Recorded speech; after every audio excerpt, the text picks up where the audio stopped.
All right, in this explainer, we're going to dig into one really powerful idea. What is the true driving force for a person of faith? It's not so much about the things you do on the outside, but about the internal engine that's powering every single decision you make. So, let me just ask you straight up. What is your internal engine? What's the real motivation that's pushing your choices, your actions, day in and day out? Just keep that question in your mind as we unpack all this. The whole idea really comes from this one powerful line written by the Apostle Paul: "For Christ's love compels us." Now, it seems pretty simple, right? But everything, and I mean everything, hinges on that one little word, compels. So what does that actually mean? Okay, let's break it down. Because according to the source material, the real power here is hidden in the original meaning of this word. So get this. The original Greek word that gets translated as compel is way more intense than just, being motivated. The source explains it means to be literally controlled, to be gripped and carried along by a force outside of yourself. It's not just a gentle push, it's an all-consuming influence. And here's the crucial detail. Notice the direction of this force. The verse says Christ's love compels us, not our love for Christ compels us, and that's a huge distinction. The source makes it really clear. Our love can be inconsistent, it can fail, but the compelling force, the real engine, is God's love for us, which is described as completely unfailing. To really get what kind of love we're talking about, the source actually breaks down the different Greek words for it. You have storge, which is that natural family affection. Philia, that's brotherly love or friendship. Eros is, of course, romantic love. But the love Paul is talking about, the one that grips and controls you, is agape, a totally selfless love that keeps loving even when it's been hurt. So, if that selfless agape love is the engine we're supposed to be running on, what are the flawed ones we often use instead? The source material spends a good bit of time identifying these mistaken motivations. And here are some of the usual suspects, right? Running on guilt, or pressure from other people at church. How about competition, always trying to keep up with someone else? And then there's the big one, ego, that desire to make a name for ourselves, to get applause, or even just to be financially secure. The source argues that any of these engines will eventually burn out. And this quote really highlights the danger of that ego-driven engine. The source points to a guy in the Bible named Diotrephes, whose entire legacy was basically that he loved to be first. And the takeaway is pretty stark. When you love to be first, God, by definition, has to be last. When your ego is in the driver's seat, everything else gets shoved to the back. And believe me, this isn't a new problem.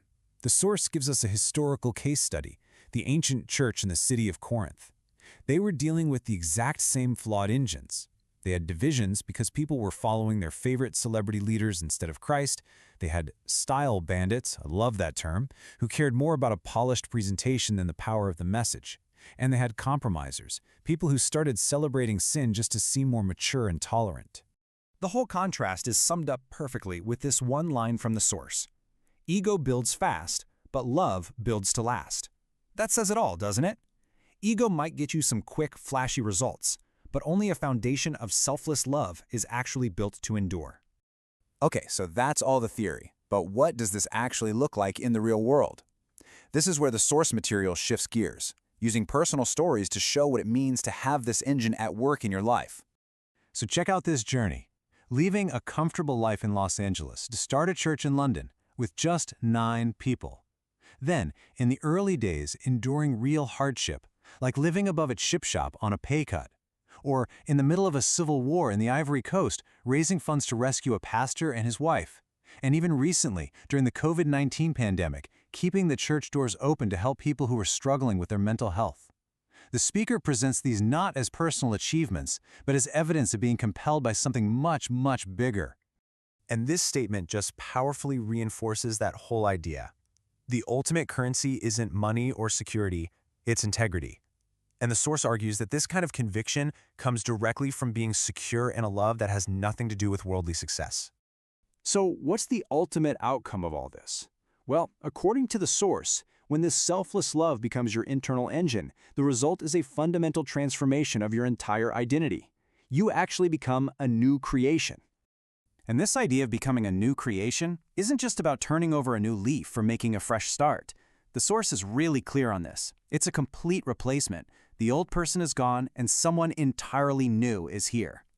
The speaker uses this brilliant metaphor of being an ambassador to explain this new identity. Think about it. An ambassador, number one, represents their king. Their own interests take a backseat. Number two, they're there to influence the territory, not to be influenced by it. 3, their main job is to reconcile, to make peace, not to pick fights. And finally, by definition, an ambassador is supposed to stand out, not just blend in. So ultimately, this is the core takeaway. When that selfless agape love becomes your internal engine, it redefines everything. It changes who you are, your identity. It changes where you find your safety, your security, and it changes what you're here to do, your mission. And all of that brings us right back to our original question. After exploring all this, it's worth asking yourself again, what engine is truly driving you? Is it ego, guilt, or the desire for approval? Or is it something else entirely? That's the thought we'll leave you with.